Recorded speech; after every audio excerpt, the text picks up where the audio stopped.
It is my greatest blessing to be in the presence of His Holiness Bhakti Tirtha Swami's most beloved followers.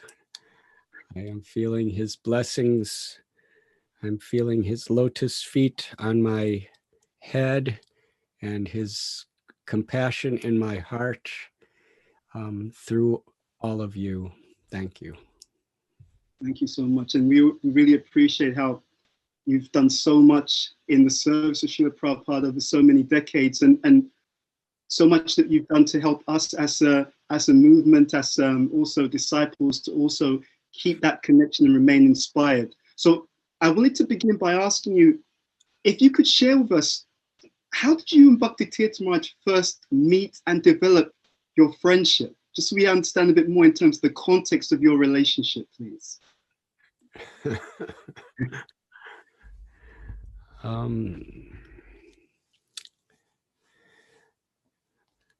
I heard of Ganesham Prabhu, who was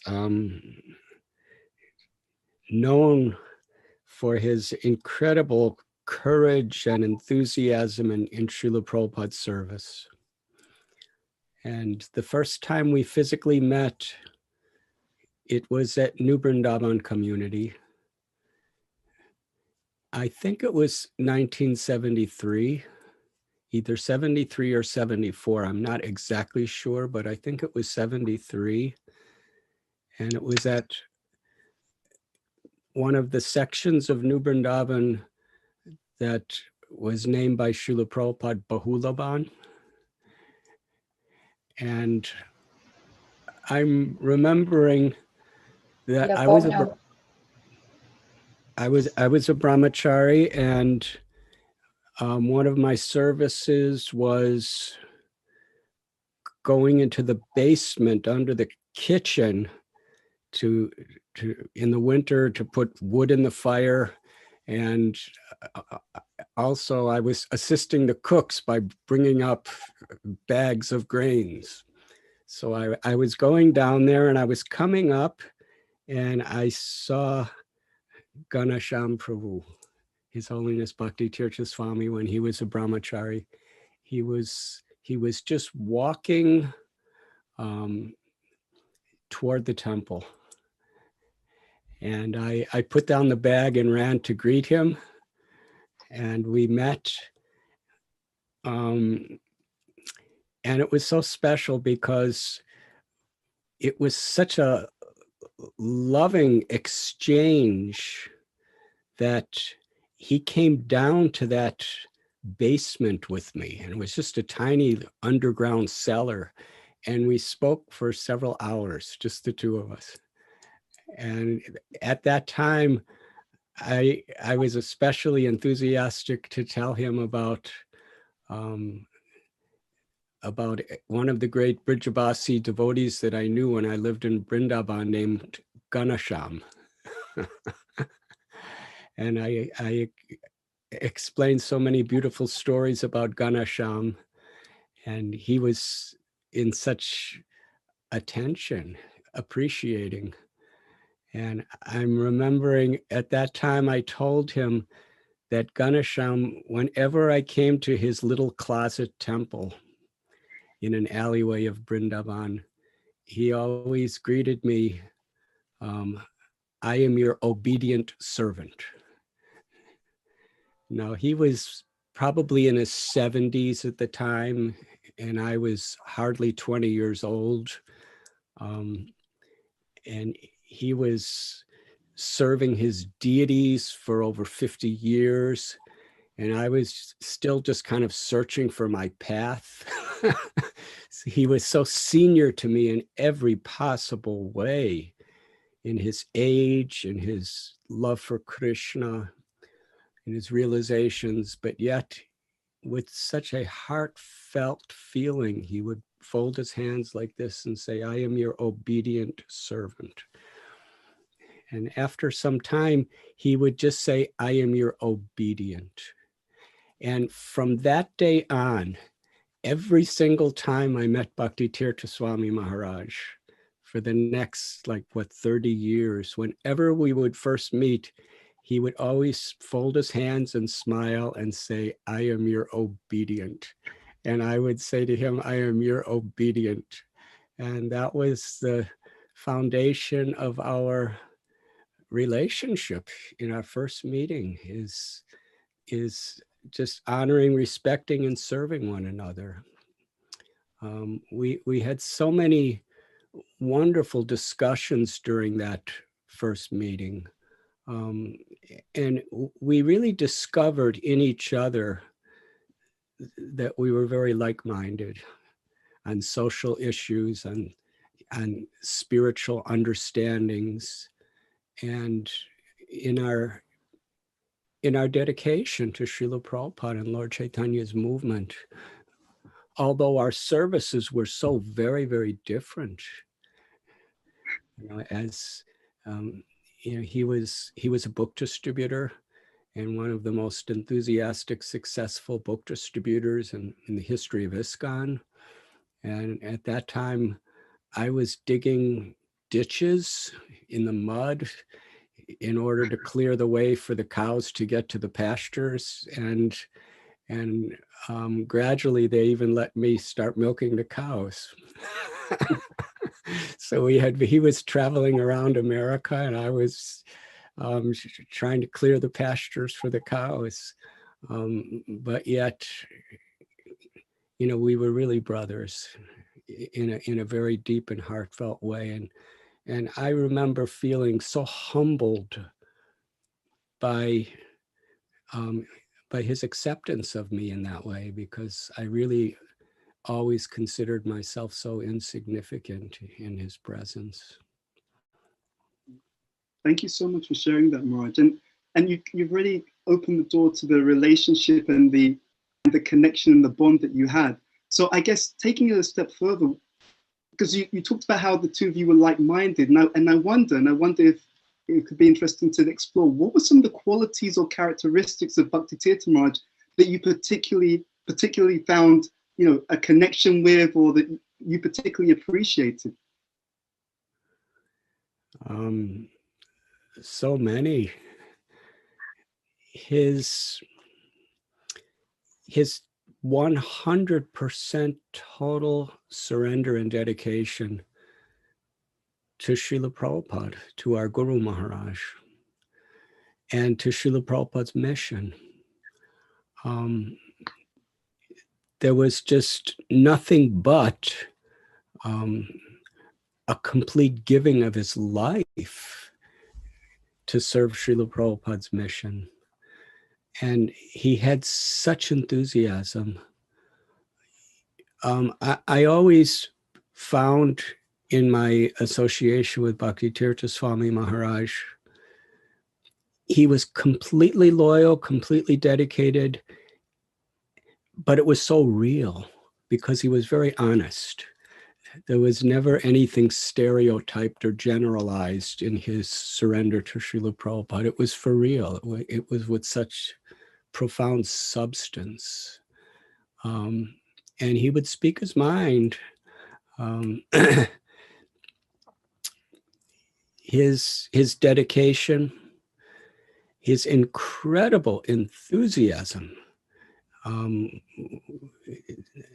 how he would dance in kirtan, and how he would speak when he was giving classes, and in everything he did.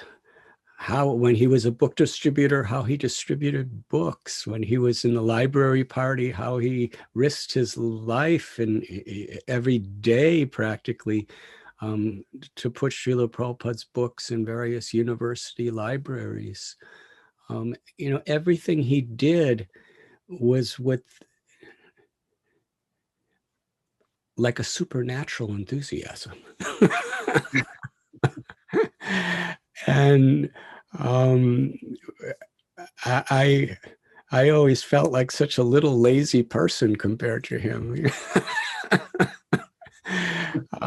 But he never looked down on anybody. That was another special feature of Bhakti Tirtha Swami. he really assimilated the idea that Srila Prabhupada gave us, that we should see every devotee as a Prabhu.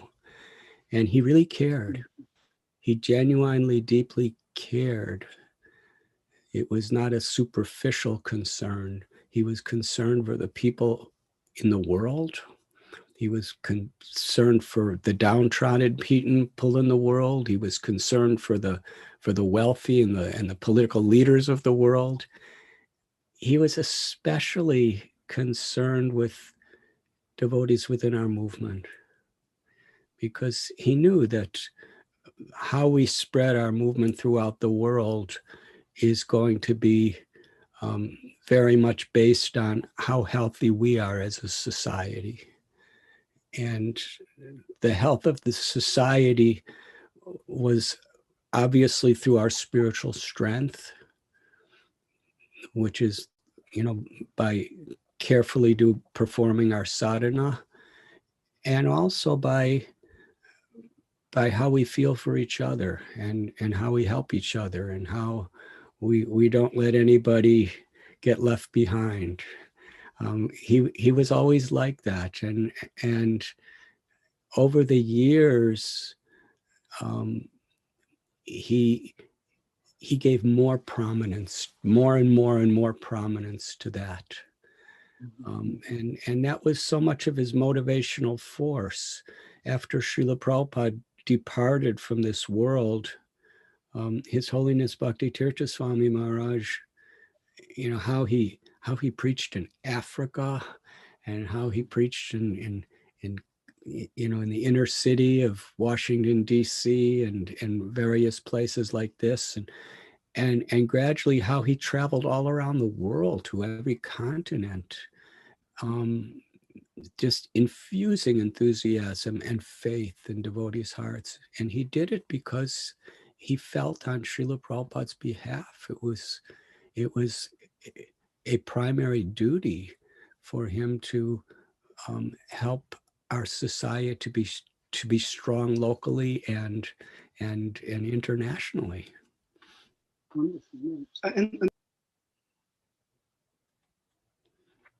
You're muted. Okay, so can you hear me now? Okay. If I could say another thing, another quality that I always honored, worshipped within this great Vaishnava Bhakti Tirtha Swami Maharaj was he was so brilliant. He had such intelligence, and he had such leadership qualities. Before he was even a devotee, you all know so well, he was a graduate of Princeton University with scholarships, one of the greatest colleges in the world and most difficult to get in. He was a civil rights activist. He was a political activist. He just had such a future ahead of him. He had such amazing skills as a speaker, as a singer, as a dancer, as an intellectual, and yet he imbibed this true Vaishnava humility so deeply in his heart. He was really, whatever he did it as a service, as a humble servant. Thank you so much, Raj. I mean, you talked about how Bhakti Tirtha Maharaj was concerned for our community.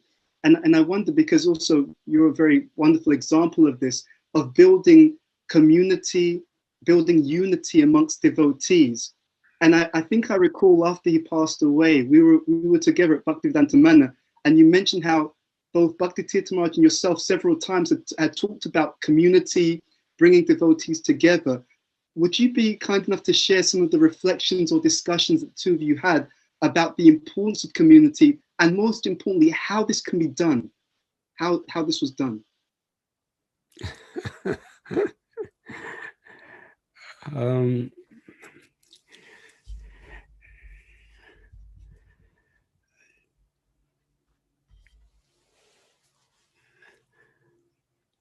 On one level,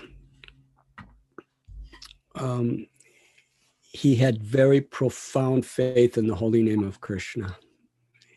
He has profound faith in the holy name of Krishna. And his enthusiasm in Sankirtan or Kirtan was both his spontaneous love for Krishna that was being expressed through how he danced and chanted, but also it was his service to all the devotees, to enthuse devotees together to rise above all differences, all shortcomings, even all weaknesses, by together taking shelter of the holy names of Krishna. And we all remember Bhakti Tirtha Swami Maharaj during Kirtan. He chanted with so much feeling and so much power that we would forget everything else.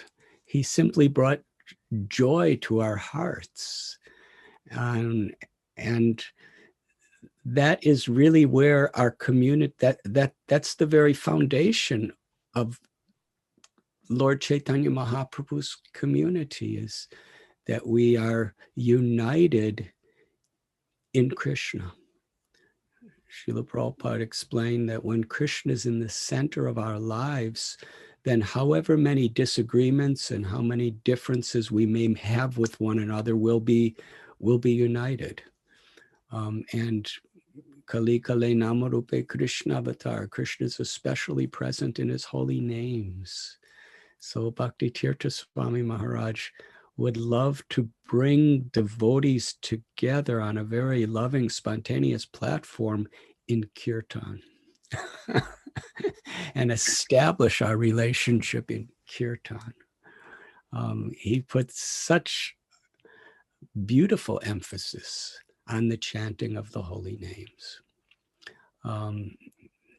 And whether he was leading the kirtan or whether he was dancing when somebody else was leading or whether he was sitting, whatever it may be, he effused, he radiated with surrender and enthusiasm in chanting the holy names. And it was very contagious. And he felt it was his calling for Srila Prabhupada, because he had found so much shelter in the holy names of Krishna, to infuse others to find that shelter in the name of Krishna. Thank you so much, Maharaj. It's very beautiful and very deep how the... And also,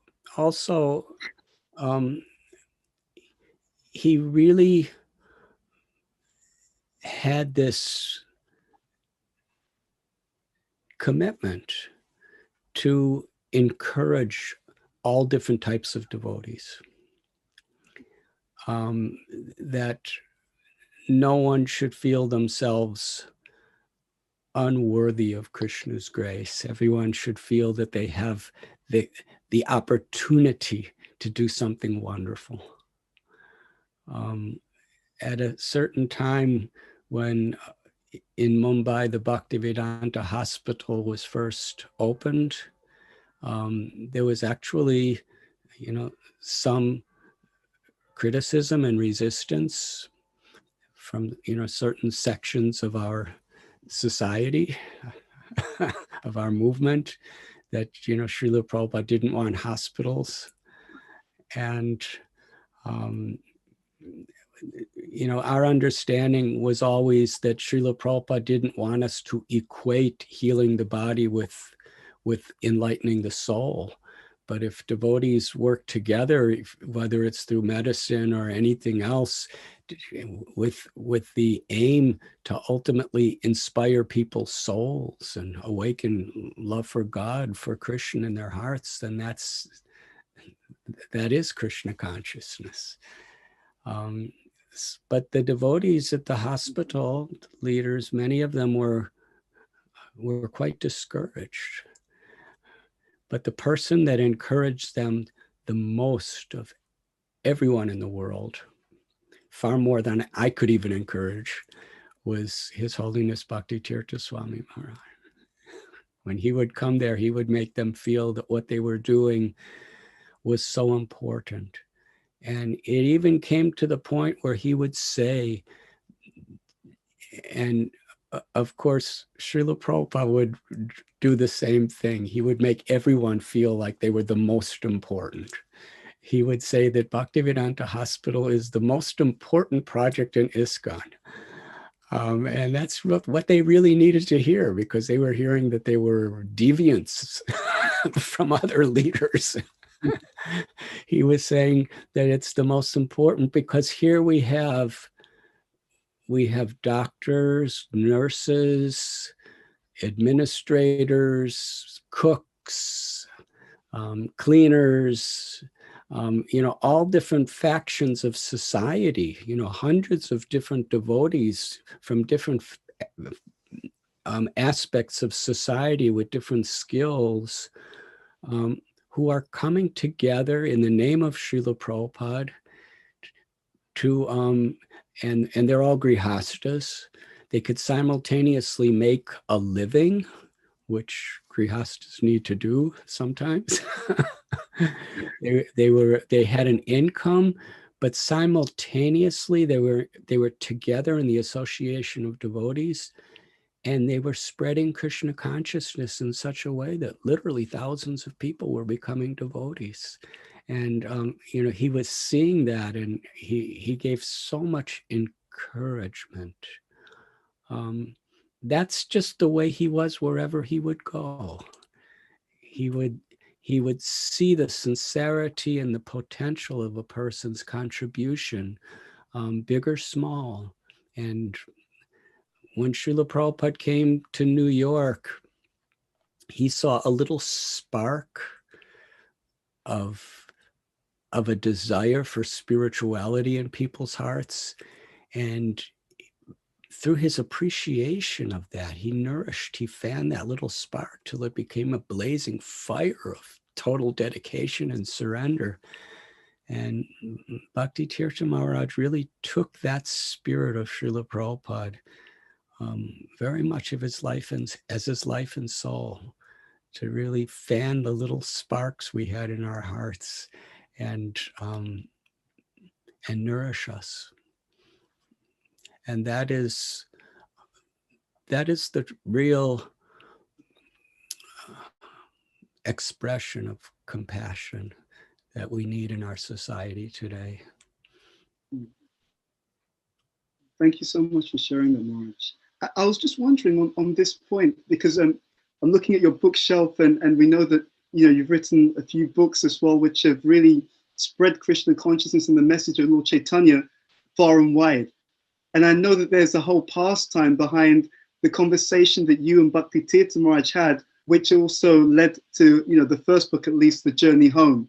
And I was just wondering, would you be comfortable to just share how those exchanges took place that eventually led to the Journey Home being released?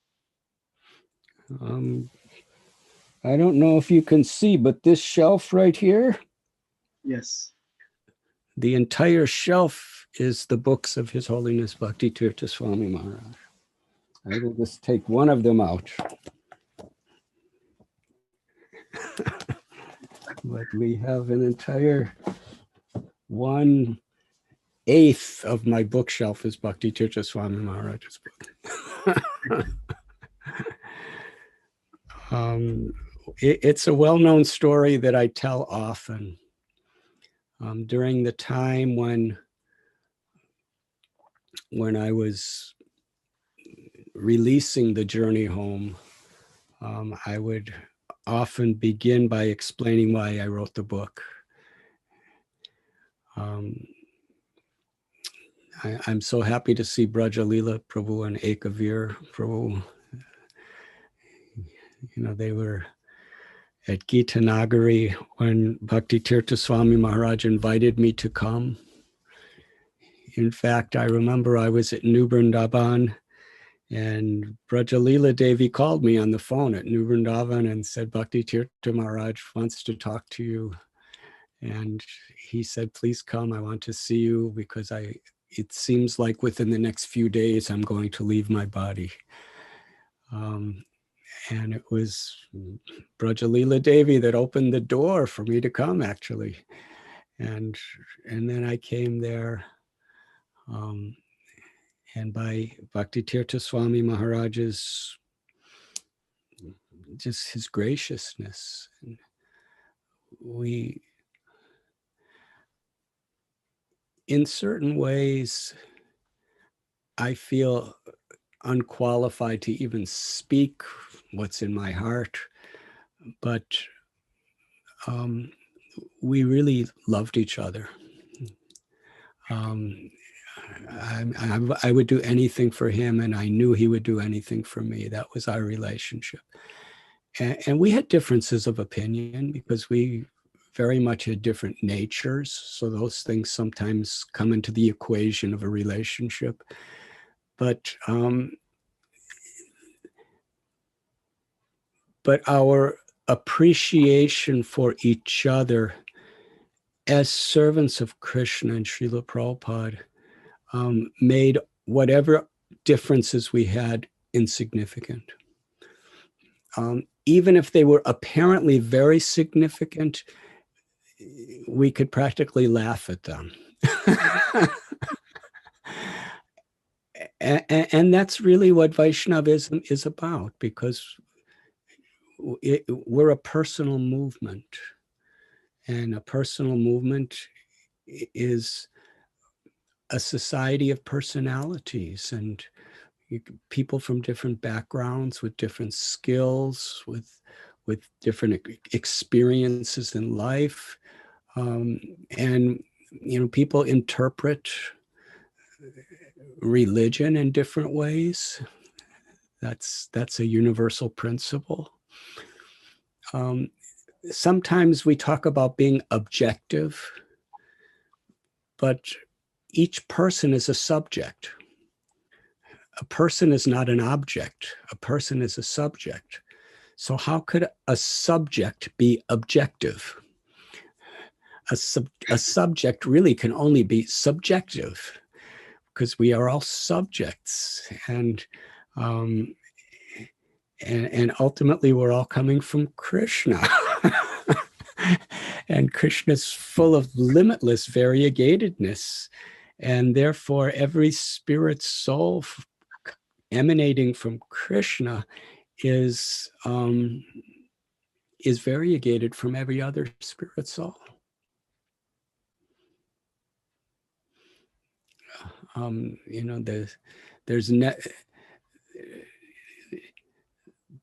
There's a beautiful verse in the Srimad Bhagavatam. It's a verse by Lord Brahma that every ray of sun that has ever emanated from the sun, who could count them?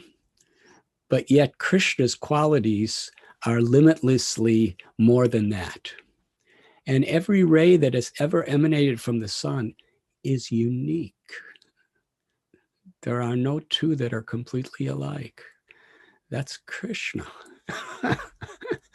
So unity in diversity is the basis of Lord Chaitanya Mahaprabhu's mission, Achintya Beda Beda Tattva, that we are simultaneously one and different than Krishna, and we're also simultaneously one and different from each other.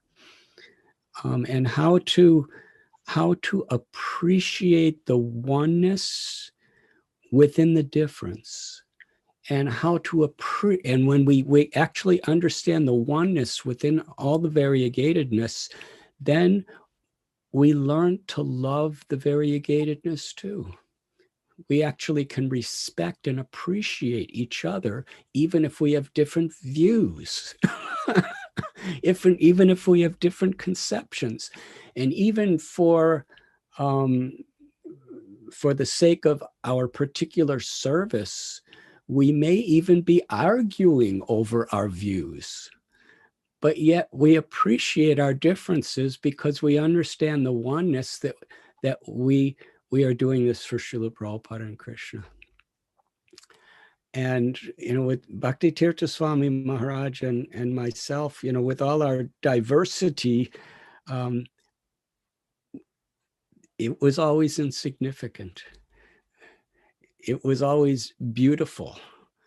When we disagreed, we could love disagreeing with each other, even if it was painful. Because we respected each other's love for Srila Prabhupada and for Krishna.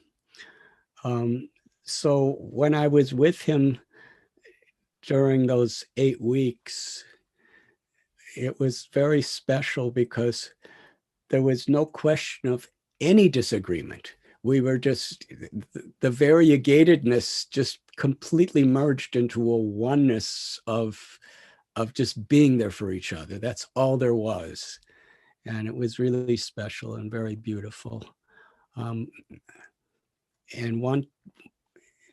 at that time, His Holiness Tamal Krishna Goswami Maharaj and His Holiness Sri Dayananda Goswami Maharaj and several other of my senior god brothers and many others and god sisters were telling me I should write a book about how I first came to Krishna consciousness, because they heard some stories. And I was writing some things, but I really did not have an intention to complete it or to make it into a publication. I was just writing things because I couldn't say no to so many god brothers and god sisters who were asking me to do it. And I revealed my heart to Bhakti Tirtha Swami Maharaj. It was in his room at the Institute in Gita Nagari. I remember exactly, he was laying in his bed that day and the lights were low. Ekavir Prabhu and Dhruva Prabhu, Brahma Muhurta Prabhu, and Brajalila and Parijata, they would come in and set everything up so nicely before. And then Bhakti Tirtha Maharaj, he made it a policy that when I came in the room, everyone had to leave so that we could just talk heart to heart. And there was not allowed to be any recording machines or anything like that. So it could just be totally for real and spontaneous. And that was very special. Although I wish someone would have secretly recorded it. but it was very, very special. And he was laying on his bed, a little propped up. And I explained to him, I was sitting on a chair next to him at his bedside. And at that time, he became very stern, which was unlike him during those 8 weeks. Usually it was just a total loving flow of exchanges of hearts, talking about, we would begin every one of our discussions by reading the prayer of Madhavendra Puri when he was on his deathbed in his total surrender to Krishna. And Lord Chaitanya Mahaprabhu, that particular verse, he would go into ecstasy and dance when he would recite that verse, because it was the very core of his teachings, personified by his Param Guru Madhavendra Puri. So we would begin each discussion by discussing that verse. And then it would lead into hours of telling pastimes to each other and reflecting our hearts to each other. and reflecting our concerns for the world and our concerns for Srila Prabhupada's movement and individual devotees. It was very beautiful. But on this particular day, he became very stern. He said, you must publish this. You must write this book and you must publish it. I told him that I feel very uncomfortable, just kind of writing some things privately to honor my God brothers and God sisters and other devotees' will. To write privately is not so difficult for me, but to actually publish, every page is going to be filled with the words I, me, and mine. And devotees really shouldn't talk about themselves. So I'm feeling that it would be an arrogant thing for me to publish such a book. And he became even more stern. And he said, it would be an act of arrogance for you not to write and publish this book. He said, it is your ego thinking that it's your story. This is not your story. This is Krishna's story of how he has taken a devotee or taken a fallen soul and brought him to the path of bhakti. He said, this is Krishna's story. And if this story can help others to appreciate Krishna consciousness, the path, both help devotees with faith and be a bridge to bring the people of the world to appreciate our movement. If that will be the effect, he said, then it would be an act of arrogance for you not to write it. And he said, I promise you it will be the effect. You must write this book and you must publish it. And I was not convinced at all. I was convinced of his generous heart and his kindness, but I was not at all convinced that it was the right thing to do. But then he took me by the hand and squeezed my hand. Bhakti Tirtha Tomaraj said, you must promise me that you will complete this book and you will publish it.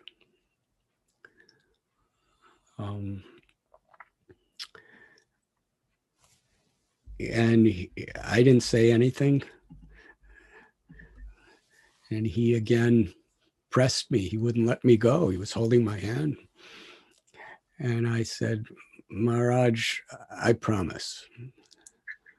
And then he squeezed my hand harder and said, you cannot go against your word to a man who's on his deathbed.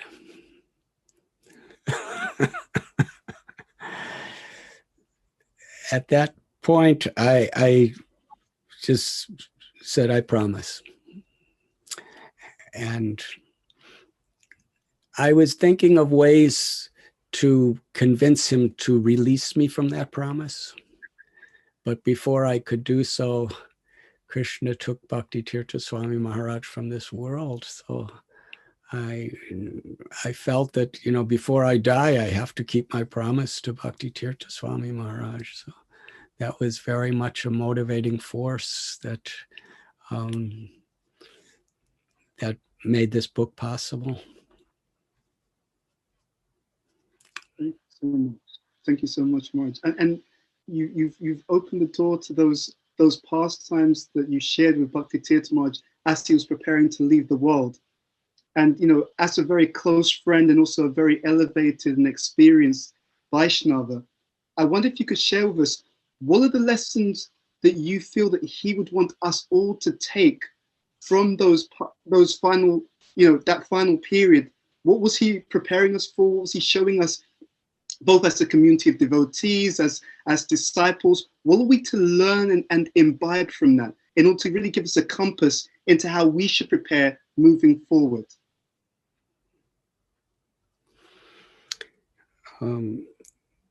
There are many lessons. I will reflect on a few. One is, he really wanted devotees to have total faith in Srila Prabhupada, in Srila Prabhupada's books, and Srila Prabhupada's mission. And oftentimes people go to Vrindavan or Mayapur or Jagannath Puri, a holy place in India, to depart from the world because it's considered so auspicious. Bhakti Tirtha Maharaj told me several times the reason he wanted to be at Gita Nagari was so that devotees understand that wherever Srila Prabhupada established a project or a temple, that was because Srila Prabhupada invested his heart in that place. It was as good as Mayapur or Vrindavan. And by leaving his body at Gita Nagari, he was giving a very powerful statement that wherever Srila Prabhupada established a project within our movement, that is a supreme holy place. And he wanted us to have that faith. Another reason is his love for all of you, his love for his disciples, his followers, his friends. You know, he gave so much of his heart and soul to preaching in the West that, you know, it would be difficult for so many of his devotees to come to India. So he knew how much his followers loved him, and he wanted his followers to also understand how much he loved them. So he wanted to be there close to his devotees during those very precious last weeks.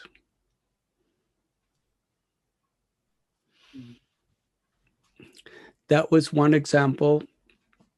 At a certain time during those weeks, he did his Nirjana Bhajana, where he stopped meeting people. Now, this may seem like a contradiction. He came to Gita, he decided to depart from this world at Gita Nagari so he could be close to his followers. But then at a certain point, he stopped seeing his followers. And it was not at all a contradiction. It was a very beautiful statement. He wanted to exemplify that ultimately it's in taking shelter of Krishna that our life has real meaning and purpose. To surrender to Krishna is the North Star. It's the guiding direction in everything we do. How are we pleasing Krishna? So, you know, through his life, the way he chanted japa, you know, I remember, you know, in the earlier days, he would sit in front of Prabhupada's Vyasasan and not say a word to anyone and just intensely chant his japa every day. And people, you know, it was almost scary to some devotees how he chanted his japa because it was with such intensity, not just it was enthusiastic intensity and total absorption. And when he would chant and dance in kirtan, it wasn't just a dance, it was total absorption. He was just absorbed in the holy names. And when he would read, when he would write, when he would speak, he was absorbed. He was a person who would just be absorbed in any devotional activity he did. And that was his surrender, by totally giving his whole life, his body, mind, words, life, absorption. So he wanted to exemplify that at the last stage of life, we should just completely and totally absorb ourselves in hearing and chanting and praying to Krishna, totally giving ourselves to Krishna. In his own humility, I was with him so often, every day for some hours sometimes, and I would see his absorption.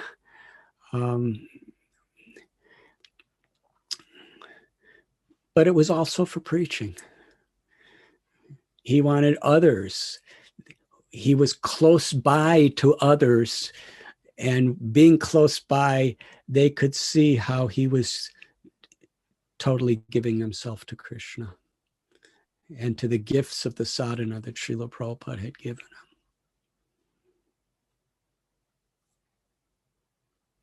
him. And then there were little windows where during his Nirjan Bhajan, he would let people in. And the enthusiasm of the preciousness and the rareness of getting to be with him again. Devotees would fill his room. I remember one time he was laying in his bed. He was already doing Nirjan Bhajan for about a week or so, maybe a little more. And I was with him. I would be with him every day. And I said, today is, I believe it was the disappearance day of Mukunda Datta. Mukunda Datta is the brother of Vasudev Datta. And of course, Vasudev Datta was one of the great heroes of Bhakti Tirtha Swami's life, because he was the embodiment of compassion. Vasudev Datta prayed to Lord Chaitanya, let everyone go back to Godhead in the entire universe, every living entity, and let me suffer the karma of all of them perpetually so that they could be with you. And he considered that prayer to be the greatest way he could serve Srila Prabhupada. Let me suffer for others. In Christianity, Jesus is so much honored because he was willing to suffer for others. And when I told him that it was the disappearance day of the brother of Vasudev Datta, he just looked at me like a child with the most innocent, sweet, pure glance from his eyes, like a 5-year-old child. He just looked at me and said, oh, today, Vasudev Datta, Mukunda Datta, Vasudev Datta, today would be such an auspicious day for me to leave this world. Call all the devotees in. I think I'll leave today. And we called all the devotees in, and everyone filled his room up. It was chanting. And because nobody had seen him except for his immediate caretakers, for some time, it was very, very special. The idea of Sambhog and Vipralamba, that separation makes union sweeter. And we all came because he may leave. The idea was he was going to leave his body that day. So for hours and hours and hours, all the devotees were chanting and and there was so many beautiful tears, and he was just laying there, totally absorbed in hearing the holy names and chanting the holy names, totally absorbed in receiving the love of all the Vaishnavas, and totally absorbed in radiating his love for all the Vaishnavas. And that went on for many hours. And then he called, I was sitting on a little chair next to him at his bedside, and he just looked at me again with that childlike glance, and I put my ear close to him, and he said, Krishna doesn't want me to leave today, so you could tell everyone to go. And then he continued his Nirjan Bhajan.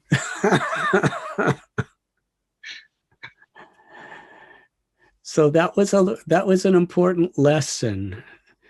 He really wanted us to absorb ourselves in the process of Krishna consciousness, in hearing Krishna's names and glories and qualities, in japa and kirtan and study.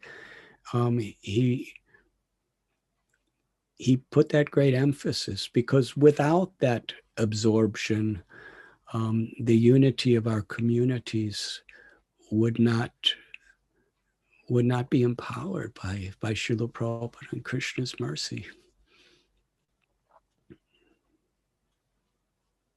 Thank you so much, Maharaj. That's such a powerful insight and answer as well.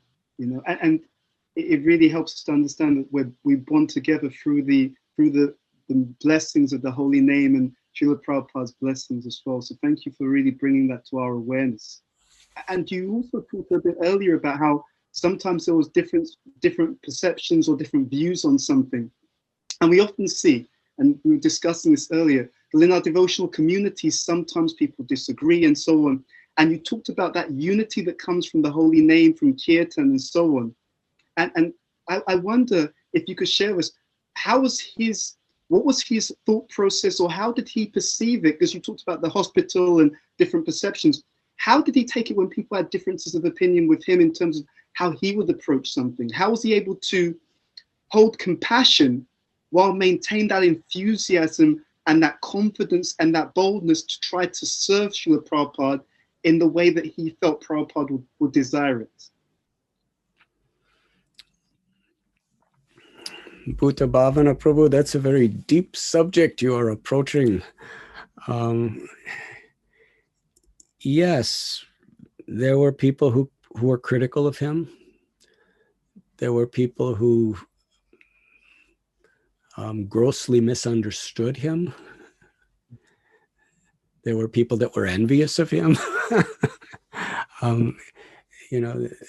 He had all those things coming, to him because he was so bold, and because he was willing to be so bold to stand up for the rights of people who were not being respected appropriately. He was criticized for that.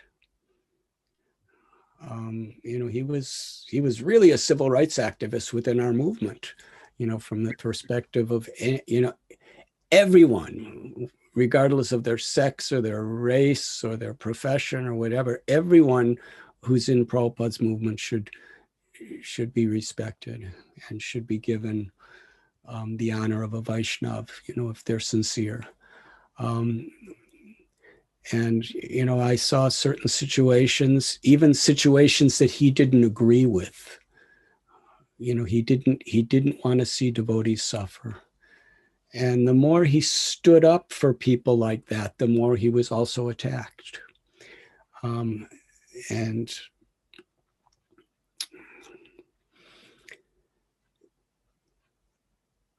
it hurt him. It definitely hurt him. I personally saw, Srila Prabhupada was hurt when his godbrothers criticized him.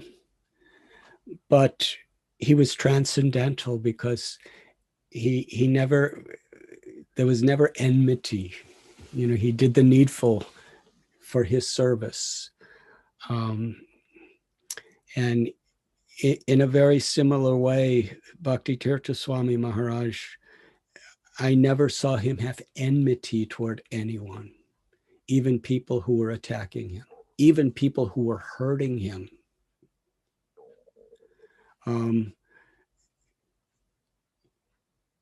He was forgiving, but at the same time, he kept his stand. He kept his stand, of compassion toward others, while at the same time forgiving those who didn't understand. And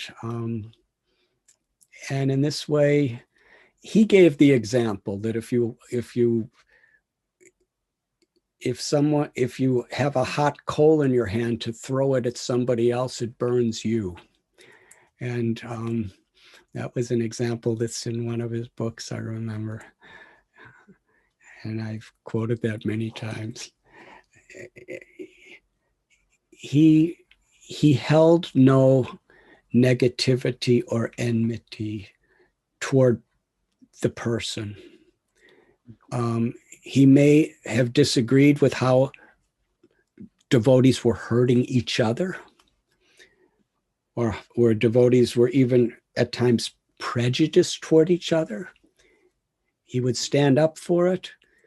He would take the reactions as far as, people who were unkind to him, but he didn't take it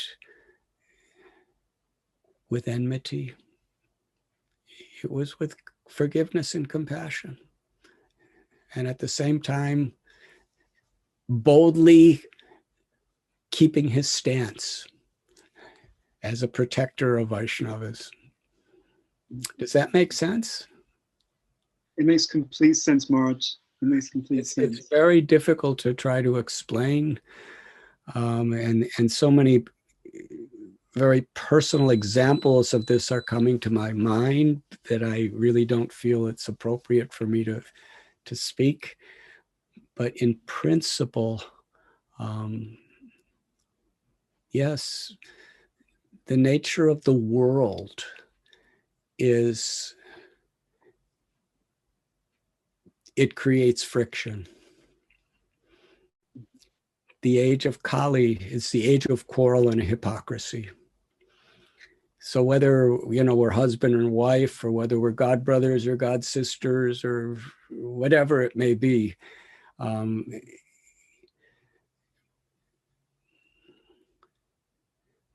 it's inevitable that there's going to be disagreements. There's going to be justifications to fight. There's going to be justifications to dislike each other. Inevitable. It's the way the world works. The world turns to that tune of creating animosity between people, between nations, between races, between sexes, between everybody. It's imminent. And Krishna consciousness is to rise above that. Tatena kampam sasamikshamano. We would discuss this particular verse often, that, a devotee, even when difficult times come, we offer obeisances to Krishna and thank Krishna and take shelter of Krishna in those difficult times. And one of the most difficult times is the sense of betrayal from those who you love. It's very difficult. And, he loved all the devotees in our movement. And, it was painful when devotees didn't understand what he was trying to do, or criticize or attacked. But he never held envy. He never held dislike toward anyone. He may argue his point, but it was for everyone's good. It was never for anyone's harm. In other words, even in disagreements, he was a well-wisher. And that's the way Vaishnavas should be with each other. Even if we disagree, we should do it as well-wishers. The main reason we should do it is that's the only way to do it that pleases Krishna and Prabhupada. And if that's our purpose, to please Krishna and Prabhupada, we have to learn to disagree with that spirit.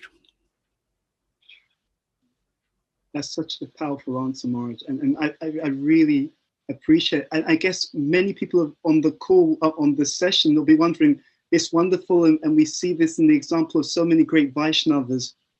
And I guess what I would like to ask, and I think it may be useful for everyone on the call, if we take it down to, let's say, my level or someone who's just a practitioner on this journey, how do we find that?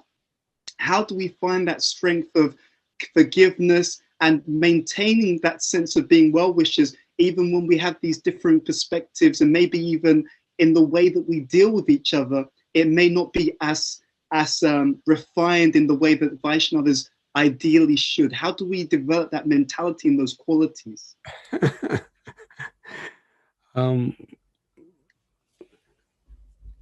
One of the trappings of Maya is we see the qualities of great personalities like Bhakti Tirtha Swami, or the personalities in Sri Chaitanya Charitamrita and Srimad Bhagavatam. We see how they forgive and how they're well-wishers, and we think that, you know, they're great souls and I'm not, so I can't do it. But the reason why great souls do it like that is to give us a standard to strive for. Otherwise, you know, why would they come to this world? Why these examples of Prahlad or Kunti Devi are there in Srimad Bhagavatam if we can't do it? We can't do it like them. We can't imitate them. And that's a principle that Srila Prabhupada emphasized. We cannot imitate great souls, but Mahajano Yena Gatasabandha. The way to please Krishna is we follow in the footsteps. We understand this is the standard, and we pray for and strive for that standard of behavior, that standard of character. And the more we're absorbed in Krishna through our sadhana and our kirtan, the more we're actually, if we're doing it with the right intention, because, you know, there can be people who are enthusiastic in kirtan and everything who can be very mean to each other. Part of what makes kirtan beautiful is our enthusiasm in the act of kirtan, but also our intention. Trinadapi sunichena turor api sahishnuna amani namanadena kirtaniya sadahari. This is an inseparable rule of Lord Chaitanya's teaching, that we must strive to emulate this spirit of being humble, more humble than a blade of grass, more tolerant and forgiving than a tree, offering all respect to others and expecting none in return. Because only in this way will Krishna will be pleased by the way we're chanting his holy names. And then we actually get the higher taste when Krishna's pleased, because Krishna reciprocates. He's supremely sweet. He's supremely beautiful. His pastimes are supremely attractive. And they're all within his names. They're all within his beautiful, the narrations of his stories, his pastimes. But according to how Krishna is pleased with our intention, Krishna reveals himself. So it is very important that we see great persons passing through the same kind of predicaments in life that we're passing through with such character and integrity. And although we cannot imitate, it is the shining light that we are meant to be praying for and moving toward. And the choices we make should very much be while we're emulating the spirit of such exemplary personalities.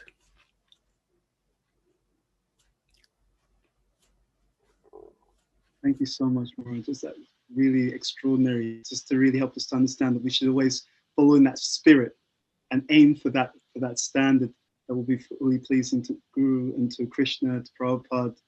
Thank you so much for that. I guess one thing in relation to that then is that as God brothers all serving in this mission under Prabhupada, I wonder if you could share with us, and I know you shared this in the past, I think with a few of us in London, what would be Bhakti Tirtha Maharaj's message to disciples, to well-wishers? So what would he be emphasizing to us? So it's been 16 years since he left the planet physically. And so we're now in 2021. And just by your own connection and that closeness that you had, that real connection that you had, please, if you could share with us all, what would be his message to us? I know you've spoken about this before in London, just so that as disciples, well-wishers, as the entire community under Prabhupada, because we're all one family, ultimately. Please, if you could pass that message that could help us keep our compass in the direction of pleasing Guru to please Srila Prabhupada.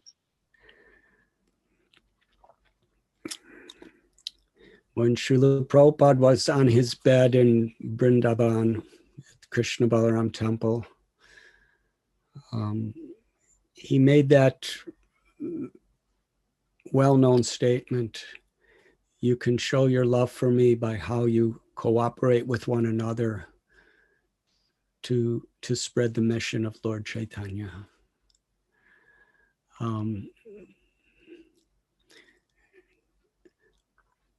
Bhakti Tirtha Swami, that's how he showed his love for Prabhupada in such an extraordinary way, by trying to inspire that type of cooperation among each other.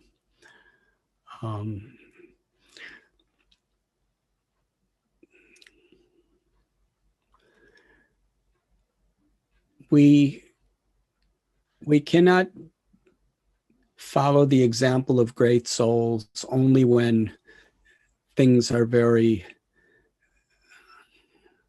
favorable to what we like. Devotees are not fair weather devotees. Devotees should preserve and live with the same principles, whether it's fair weather, sunny weather, or stormy weather, or whether there's earthquakes or hurricanes or pandemics. In whatever situation, whether people are praising us or blaming us,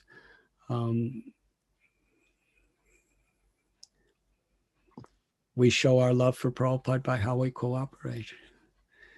And especially for the disciples and followers of Bhakti Tirtha Swami Maharaj, there's absolutely no doubt in my mind that you can show your love for him. You could show your love for him by how you cooperate with one another. To understand, devotees see beyond just their own perspective, to see each other the way he sees. You may disagree with someone, but does Bhakti Tirtha Swami Maharaj love that devotee? If he does, we have to be very careful. It's not just about me. It's about seeing through the eyes of the great souls. And that's a challenge. And that's a test of our sincerity. And that's how we advance, by making choices in harmony with that sincerity. That I may not like someone, but if Prabhupada loves that person, if Bhakti Tirtha Swami Maharaj loves that person, I have to interact in a way that will please them. So that is something very, very important. And Param Vijayate Sri Krishna Sankirtanam. The prime benediction for this age is Krishna has descended in his name. To absorb ourselves in hearing and chanting, and to create a wonderful dynamic movement where we show our love by cooperation.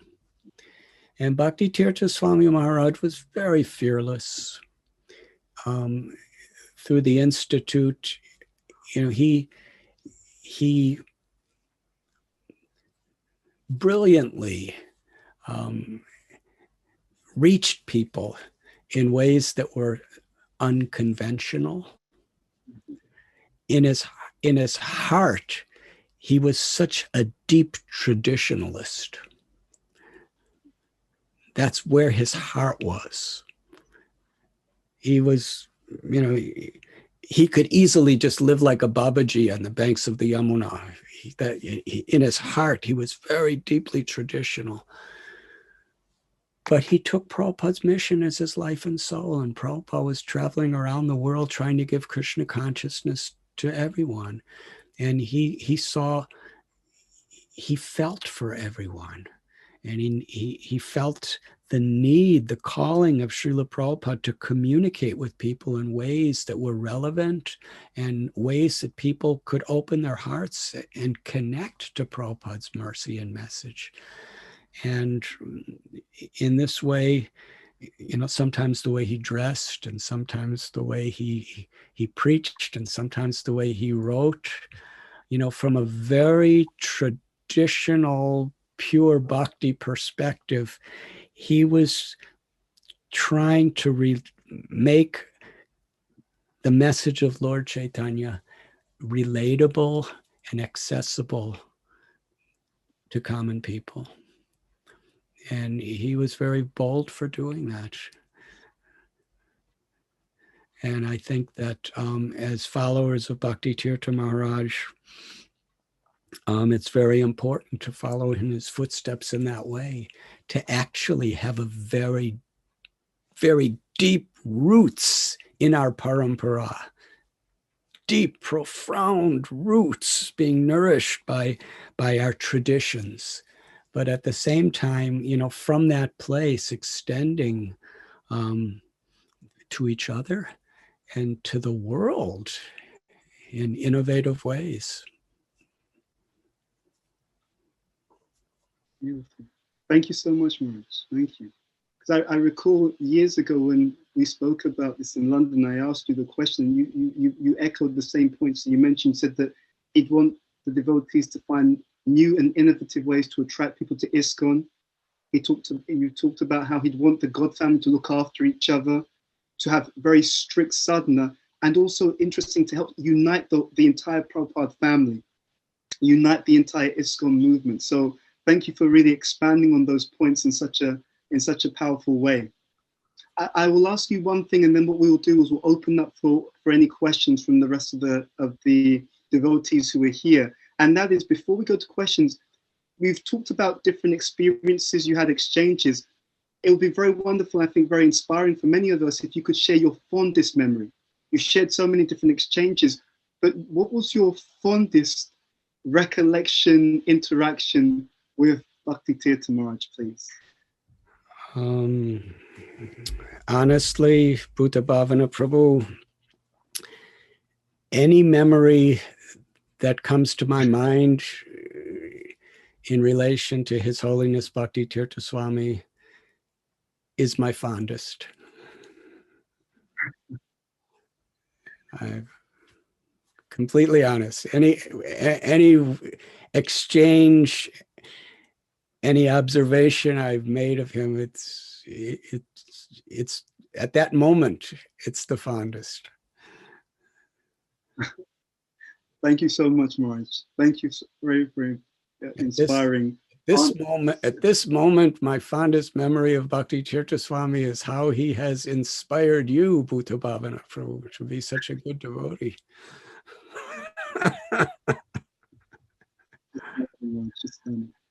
Thank you. And we always very much value and appreciate the precious time and also, you know, the precious association that you've given Bhakti Tirtha Maharaj's disciples, disciples of other gurus who've passed away, and also just the wonderful example of devotion and Vaishnava behavior that you've shared throughout this entire community, and also shared and made accessible to the entire world. So we just wanted to say thank you on behalf of Srila Bhakti Tirtha Maharaj, on behalf of Srila Prabhupada, on behalf of all the Vaishnavas within our community, and also extending beyond.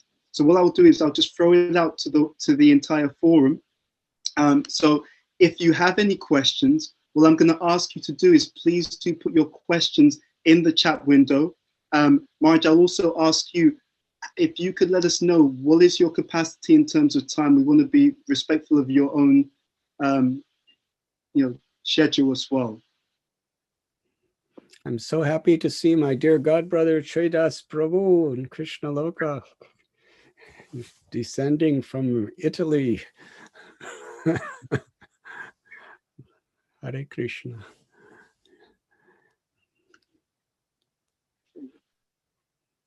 So we have some questions coming through. So the first one I'll ask is, how can we follow in the, well, this is one question that's been asked. I think, Marge, you've actually answered this, so, but I'll ask it anyway, just in case there's any additional insight you'd like to give. And that is that one devotee has asked, how can we follow in the footsteps of Bhakti Tirtha Swami?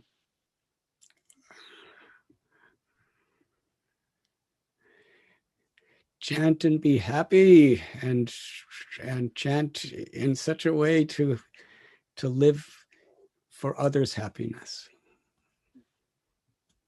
Thank you. Another question that's asked is, how would Bhakti, or what would, let's put it this way, how would Bhakti Tirtha Maharaj respond or communicate regarding this entire pandemic that we've all been through this last year or so?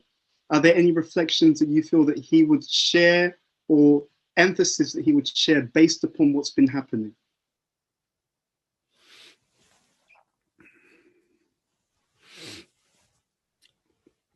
To take this opportunity to go deeper and deeper into taking shelter of the holy names of Krishna, studying Srila Prabhupada's books, studying his books, and utilizing the technology that we have today in innovative ways to communicate with each other and to communicate this message to the world. Pandemic is a very difficult time. Many of us have lost loved ones, lost friends, god brothers, god sisters. It's a time of great reflection. But a devotee, even in painful situations, even in tragedies, Tateno Kampam Susamikshimano, has gratitude.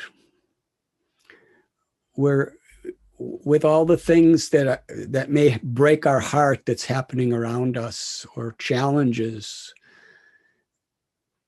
we're grateful that we have Krishna. Krishna's in our heart, and nothing could ever change that. Srila Prabhupada has blessed us. Nothing could ever change that. Our gurus have blessed us. Nothing could change that. So let us interact with the challenges and the tragedies of the world from the roots, from the foundation of our gratitude for what we have. And to simultaneously express our gratitude by trying to go deeper and deeper and deeper into the shelter of our sadhanas and of our prayers.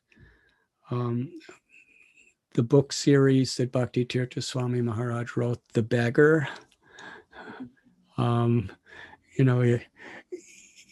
he's humbling himself and taking shelter in difficult situations. That's so much what it's about.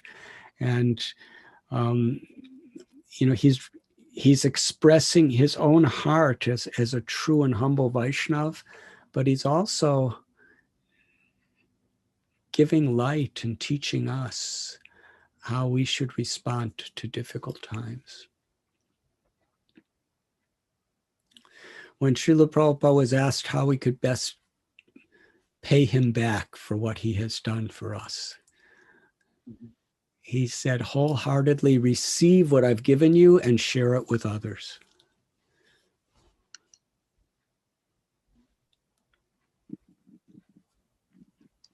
Thank you so much. So there's a few other questions. I mean, one thing I'll also just add based upon what you said, Marge, and this is just to give some recognition to the devotees from Harinam Press. So based upon some of the guidance that you gave us in our previous, in the disappearance celebration last year, I know that there are quite a few devotees who have come together to really start to work on making more of Bhakti Tirtha Maharaj's books available to the wider world. And on that basis, right now on Amazon, and we're just encouraging devotees, if they would like to do this, get these books, they can do so. But right now on Amazon, almost all of Bhakti Tirtha Maharaj's books are available.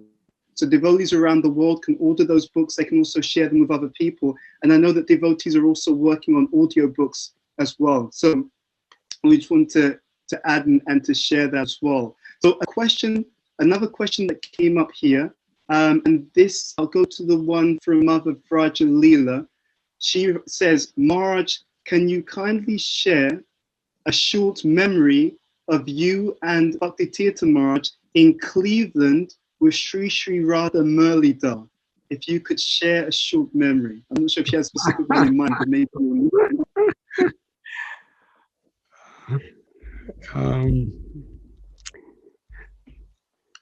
you know, after Bhakti Tirtha Swami Maharaj accepted the sannyasi ashram,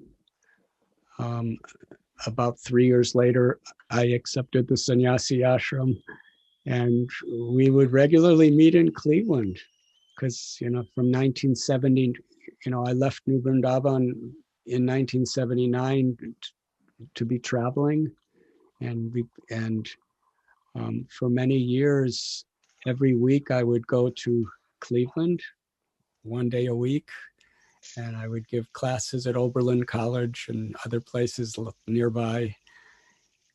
And when I would come to Cleveland, oftentimes Bhakti Tirtha Maharaj would come to visit his family or just to inspire the devotees.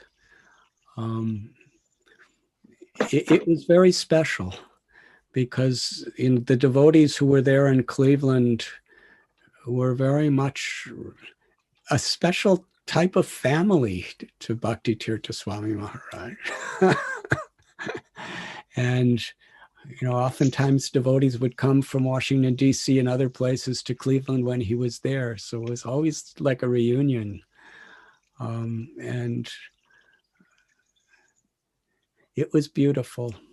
Just the exchange of respect and affection that we always had for one another. I'm remembering at times Mangal Arti would start at 4:30 for Sri Sri Radha Murlidhar, and the conch shell would blow at the end of the Mangal Arti, and the pujari would clean up, then the curtains would close, the doors would close, and the pujaris would be dressing the deities, and the Mangal Arti continued. And I not just once, many times, I'm remembering the Mangal Arti would just keep going. And it was not just at the beginning, Mangal Arti started very subdued, but about halfway through, it became very enthusiastic and dynamic. And it would maintain that pace. And we would all be dancing and dancing and dancing and chanting and calling out the holy names. And I'm just amazed that that neighborhood of Cleveland, you know, was resounding with the holy names coming from the house. on Euclid Avenue, and it was chanting and chanting and chanting, and I could feel Radha Murlidhar just, smiling on the altar as they were being bathed and dressed. And then the conch shell would blow again, and the curtains would open, and it would be greeting the deities, and the kirtan was still going on. And sometimes like 3 hours. We'd end the kirtan at the time for breakfast.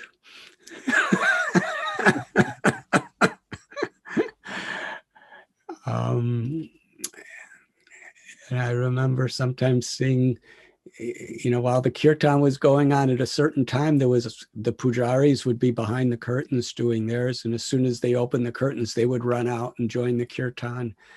And Mother Kamagiri Devi, she would just be sitting in the corner making garlands, and her little children would be running around. And Bhakti Tirtha Swami would just be smiling, beaming in his ecstasy of chanting the holy names. And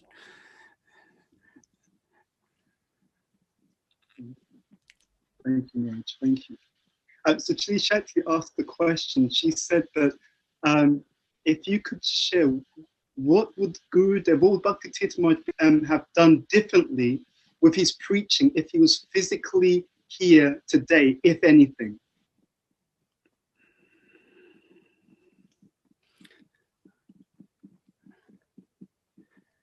I don't feel qualified to try to speculate in that way, but I sincerely believe that the way Bhakti Tirtha Swami presented Krishna consciousness in his books and in his example is even more relevant to the situation today of our society and the world than it was when he wrote them. Thank you, Maharaj. A question from Mitra Binda, David Dusty. She says, her question regards keeping devotional standards, fanaticism, and false ego. How do we make sure that we're keeping the standard without falling into being fanatical or getting more into the false ego? How can we make sure we keep the right standard but don't fall into false ego or fanaticism, please? Maharaj.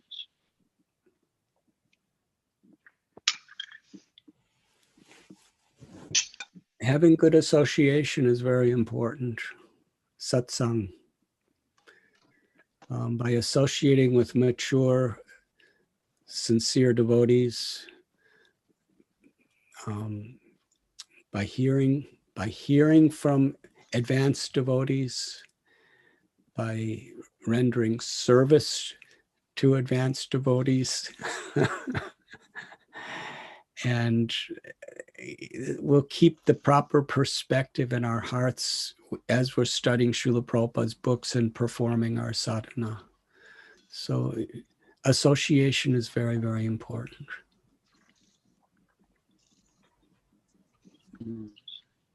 And I think the last...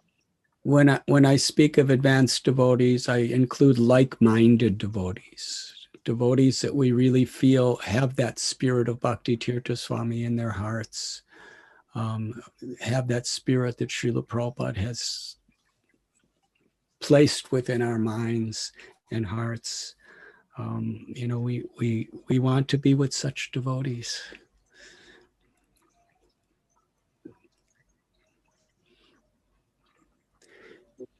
If we're eager to serve others, then our false ego becomes purified.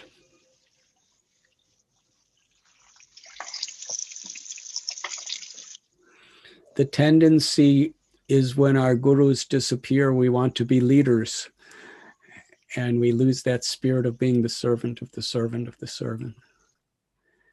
But Sri Chaitanya Mahaprabhu, he very strongly taught us that in whatever role we're in, we should always be aspiring to be servant of the servant of the servant.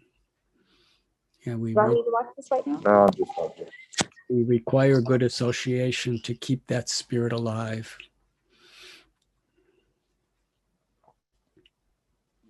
Thank you so much, Marge.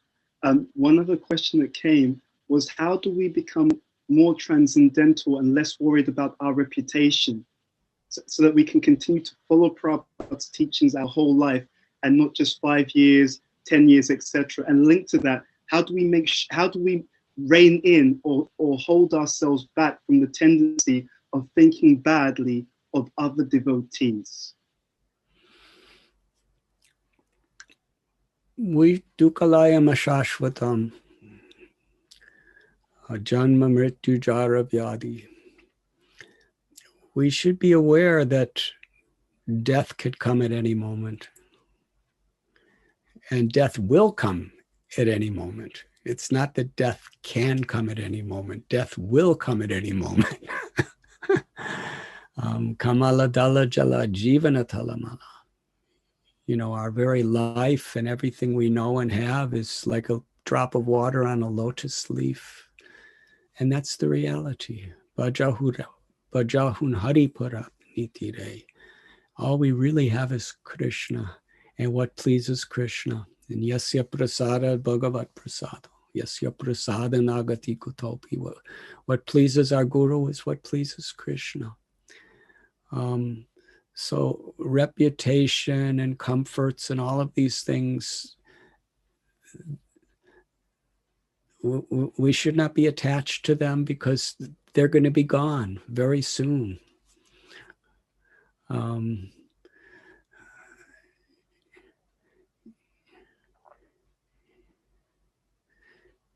know, how many years will this world exist? And of those years that the world exists, how many years are we going to physically be in these bodies? It's insignificant. You know, our lifetimes are very, very insignificant, but we should treasure each moment in such a way that that we're pleasing Krishna and we're pleasing our gurus. And if we're hearing Sravanam, if we're hearing sincerely, we'll always be aware that padam padam yadvi padam, there is danger at every step in this world. During this time of the pandemic, it's a sad time, but it's also an educational time that we see that, you know, economically, people we love in our own life, you know, anything could go at any moment. So why should we take so seriously our egoistic attachments? You know, the only reason a devotee wants to have a good reputation is so that that reputation can be a gift to others. We don't want a good reputation for ourselves. If we have a good reputation, we only want that so that that reputation could inspire others in the service of Guru and Krishna. So keep in mind what's really important. Death will come, and it will come anytime. And while we're here alive for this very brief amount of time, let us focus on what will please Krishna, what will please our Guru Maharaj.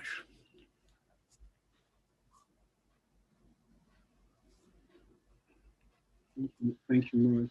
Everything else is relatively unimportant. We may have to deal with situations, but really the only thing that's important is that the way we do these things and the way we take shelter internally and the way we serve is samsiddhir haritoshanam, is pleasing to Guru and Krishna. And I think that's a good place to conclude our discussion today?